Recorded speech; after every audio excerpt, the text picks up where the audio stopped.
Greetings to everyone that's just clicked on this video to watch it, because you've seen that we're going to be talking about something called the speed limit. Of course you know what it is, but it needs to be higher, doesn't it? And I've got some reasons in this video about why we should raise the speed limit, and then at the end we'll get towards what we need to do so it's actually possible, what's holding us back from having a higher speed limit. So yeah, I would recommend you watch the whole video just because there's a lot of parts that we filled in and it'll make more sense once you hear everything and what we'll need to do so that this can happen. Also, in the future I may do a video about how we can just entirely get rid of the speed limit. It's actually really good, so stay tuned for that. Hit the subscribe and bell icon so that then you get notified when it first gets uploaded. So let's roll the intro. 4.5, drop a quarter, they gon' finish.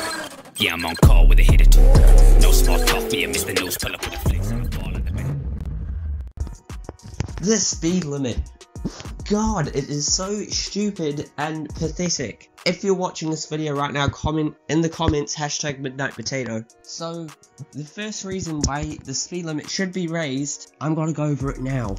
Okay, so, you may think, right, that if you've got a 50km speed limit, people drive 60 on it, 10 above the speed limit. So if the speed limit is raised to 60, people drive 70.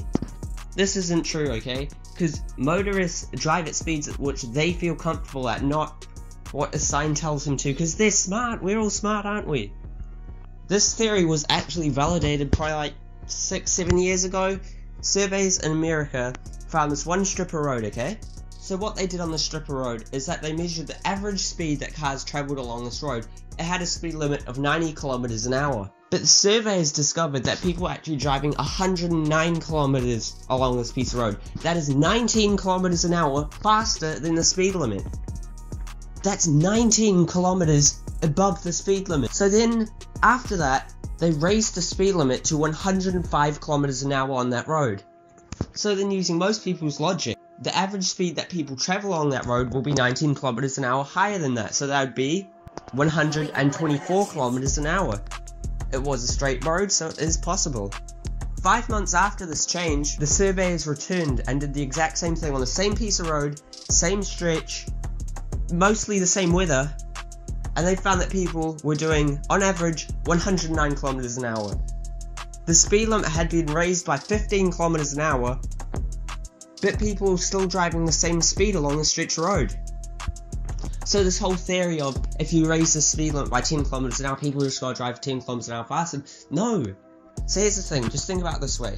If you've got a very narrow, very windy with a whole bunch of blind corners on a road that has a speed limit of 70 km an hour, people aren't gonna be doing 70, they'll probably do 30 or something that they feel safe because they're not comfortable to drive faster on it. Because at the end of the day, if they aren't driving safe enough, they could lose their life. Whereas if it was the opposite, it was a big, wide, straight piece of road, vision for miles, the speed limit was 30 kilometers an hour, people are not going to drive 30 on it, okay? They're going to be driving 100 on it and just hoping that there's no cops, because, yeah. Just that's the first reason. People drive at a speed they feel comfortable with, and it's usually somewhere near the speed limit because the speed limit is on the lower side of what people drive around. Now our next reason. The speed limit has been outdated so much by our modern cars. To give a bit of backstory, the speed limit was originally created because it was dangerous to drive your horse-drawn wagon above the speed limit. Your horse-drawn wagon could break. We can drive a whole much faster than 100 km an hour and our cars won't break, will they? We could do 160 and the cars will not struggle because they're amazing, advanced engineering masterpieces. So the whole concept of what the speed limit was originally made for is outdated. But anyway, onto some more number pressing stuff. So the speed limits, a big part of setting them is to match how long it'll take our cars to come to a complete halt from that speed limit. Okay? So on New Zealand's motorways, our speed limit is 100 kilometers an hour. The highway code says that stopping will take us 72 meters. 72. It doesn't. My mum has a Mazda 3, and that will do it in 34 meters. That's less than half of what the highway code says. Now, of course that isn't it, because there's also got to be a reaction time. You might see a dog running across the road, and you need to think, get off the accelerator and onto the brake. Here's the thing though, that will only take you about half a second, because the thing with that is, usually, if you're a good driver, you shouldn't need to think about that. You'll see something and your brain will already know there's something going wrong, we need to stop the car, and your foot will, by instinct, go into the brake. It's not something that you have to think about. You're going to notice that that thing's in front of you, and you need to stop the car, and your foot will do it by yourself. You don't need to think, oh, I need to lift my foot up. Move it, put on the brake. It actually happens very quick.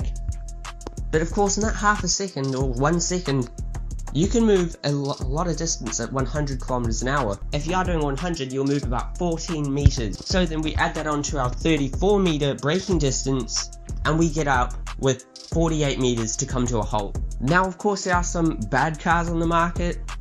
You know, used old 80s Japanese boxes, and they'll tend to, at the worst, do about 41 meters. So then we add on our 14 meter reaction time, and that's 55 meters, which is still like 68% of what the highway code says. So our cars can actually stop a lot better, and of course those old cars are going to get outdated, no one's going to start buying them, and then we all will have that 48 meter stopping distance.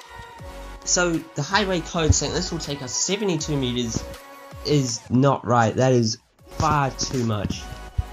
So the speed limits really should be made to reflect our worst cars on the road, which do it in 55, not 71. So the transport agency, get out of here, do something.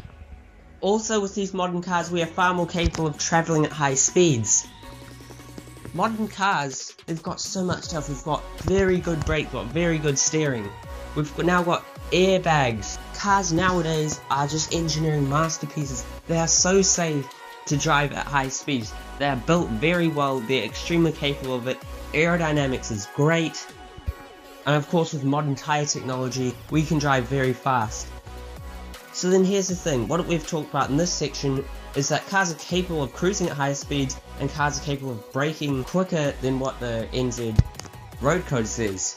But of course there are bad cars that can't brake that fast, and they can't cruise that fast. But here's the thing, if your car can't stop that fast, or it can't cruise at a half decent speed, it is unsafe, and it shouldn't be on the road to start with. You are risking not only your life, but other lives by driving an unsafe, old, outdated car. And that comes from me. I like the old Jap style modified cars. There's the thing with us, we put on good brakes, good tyres, so we can stop fast. We do a whole bunch of handling mods and speed mods so we can cruise at high speeds. But if you've got your 1981 Toyota Corolla 1.2 litre that's completely no chance of passing off, it shouldn't be on the road. It is not safe. So far we've covered that our cars are capable of travelling and stopping from higher speeds, as well as people drive at speeds they feel most comfortable. Next up, fast drivers. They're seen as being dangerous drivers, but they're not. They are some of the most skilled drivers on the road. I'm going to tell you why they are. While slower drivers are some of the worst drivers on the road. Sounds wrong, but there's straight facts here. If we look at the Solomon's curve, it's a graph conducted from research that shows that people who drive on average 13 kilometers an hour above the speed limit tend to have the least amount of crashes. People at speed have the least amount of crashes. Wow. Wow. That is something that people just don't understand nowadays, and this is actual raw data. But why is this? Why are fast drivers safe drivers? Well, here's the first thing. Why do these people drive fast? It's because they think, yes, I can drive 20 kilometers an hour above the speed limit on the motorway. I can do that. Why does he think that? It's because this person has got the skills to drive 20 kilometers an hour above the speed limit, and just generally how to keep the car going where they want to go and still have a plan in case of emergency, because they do have the least amount of crashes. Well, the slow drivers over here, here's the thing, when you're driving somewhere, you are trying to get somewhere, and chances are you want to get there as quick as you can. So you will drive as quick as you feel is safe possible, okay? So people that drive slower, let's say 40 on a 50, they drive 10 kilometers an hour below the speed limit, they do not feel confident enough to drive faster. Why do they not feel confident? They do not have the skills necessary to drive fast. They do not have skills to drive. They are not safe drivers. They should not be on the road. If you don't know how to drive a car, control a car, and just drive at a fast speed. You shouldn't be on the road. You're putting yourself again and others in danger. We need better driver training. We need people to have high-speed driving courses. Also, one more thing that makes fast drivers safe drivers. When you're driving fast, things can happen a lot quicker. Okay? Things can come out at you and you need to react faster because you're traveling faster. So, people that drive fast, they can't be distracted by their phone. They can't take their eyes off the road. They have to be focusing on driving at hand. They can't look down at their phone or change the radio station or think about going to football practice after work or something. They're thinking about driving. How they can drive better, how they can drive impeccably.